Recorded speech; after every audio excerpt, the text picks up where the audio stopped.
The purpose of this overview is to look at the options for transacting sales and sales orders in central accounting. The application doesn't force the user to follow a particular regime and can therefore be used in a way that best suits the user's business. On the sales menu, we have a number of menu items. Customer accounts and sales quotes will be dealt with in a separate tutorial. Here we'll look at sales orders, sales invoices, and receipts. We'll also look at stock and order items, and in particular, we'll note the quantity of SP cookbooks in stock. So we'll start with a very simple example and go to Receipts and transact a cash sale. This is where a customer comes into a premises to buy goods over the counter.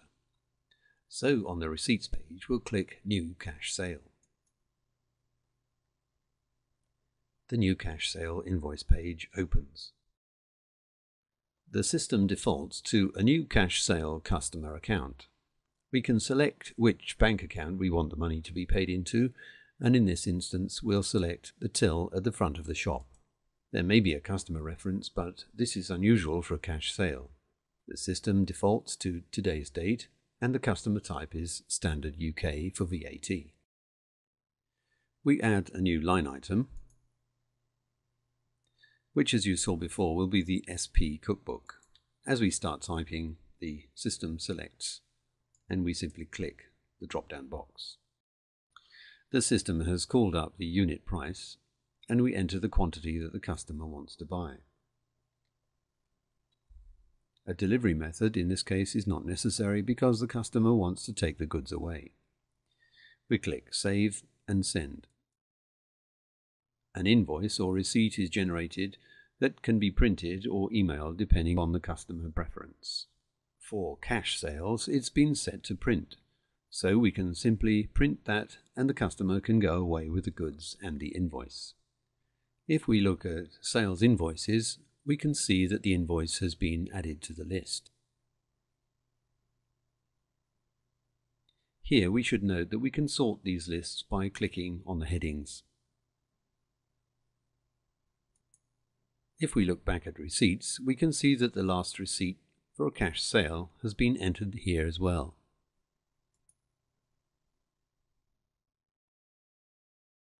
And finally on this item, if we look at stock and stock order items, we can see that our stock of SP cookbooks has been reduced by the 5 that we've just sold. Next, we can look at raising an invoice for a credit account customer. This is an invoice for a customer who has an agreement to pay within a specified time limit. We click New Invoice. We select a customer by typing the first few letters of the customer's name. We enter a purchase order number from the customer. It defaults to today's date, but we can edit if necessary. And VAT type is UK Standard. The delivery address can be selected from here, and we click Add New Line Item. This time we'll select a non-stock item, professional fees. A unit price is given, and any discount that this customer is entitled to can be netted out at this point. We are going to charge this customer for 1 day, and delivery method is not relevant here. We can specify that this invoice belongs to a particular project or department of our operation.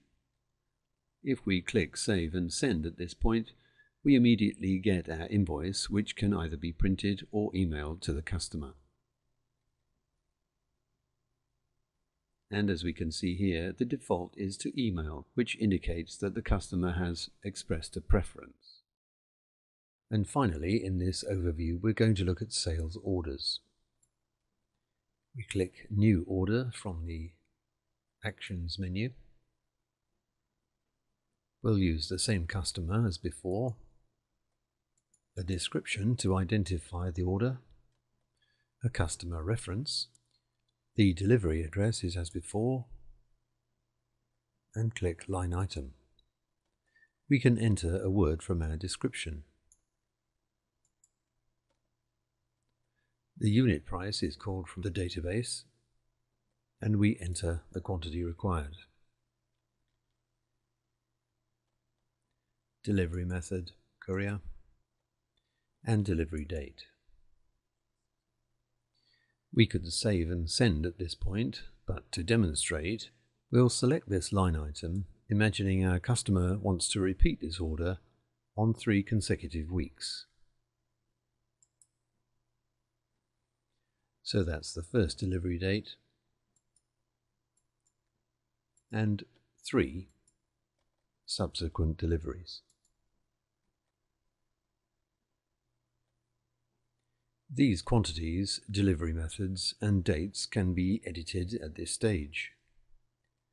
We can now save this sales order and note that it appears on the sales order list with the status of order. By selecting this order, we can generate a picking list for the whole order. Alternatively, we can pick orders by date, postcode, or delivery method.